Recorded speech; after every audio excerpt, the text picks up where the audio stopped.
পুরাণ অনুসারে দেবী পার্বতীর দ্বারা সৃষ্টি হয়েছিল গণেশের। একদিন পার্বতী সব দেবতারা গণেশের সামনে হার মানেন।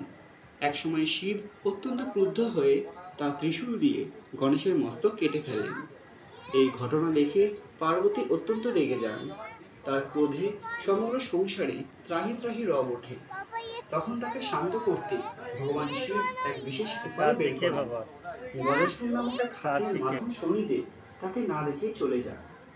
শনিদেব জানতেন যে তার দৃষ্টি, এতে পার্বতী অত্যন্ত অসন্তুষ্ট। তিনি যেন গণেশকে দেখেই যান। পার্বতীর আদেশ অমান্য করতে না পেরে তিনি গণেশের দিকে দৃষ্টিপাত করেন। হঠাৎ গণেশের মস্তক ধর থেকে আলাদা হয়ে যায়। এতে পার্বতী দুঃখে ভেঙে পড়েন। তখন ভগবান বিষ্ণু এক হাতির ভগবান শিবের ত্রিশূলে যে জিনিস খণ্ডিত হয় তা পুনরায় স্থাপন করা যায় না। অনেকের মতে সেই মস্তক ধ্বংস হয়ে গিয়েছিল।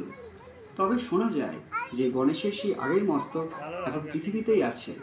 এটা অত্যন্ত রহস্যময়। ঋতুপর্ণ নামের এক রাজা প্রথম এই গুহা আবিষ্কার করেছিলেন, যেখানে তিনি সামনাসামনি দেখতে পান আদি শেষ নাগকে। এরকমই হাজারো রহস্য ছড়িয়ে রয়েছে এই গুহার মধ্যে। এটা বর্তমানে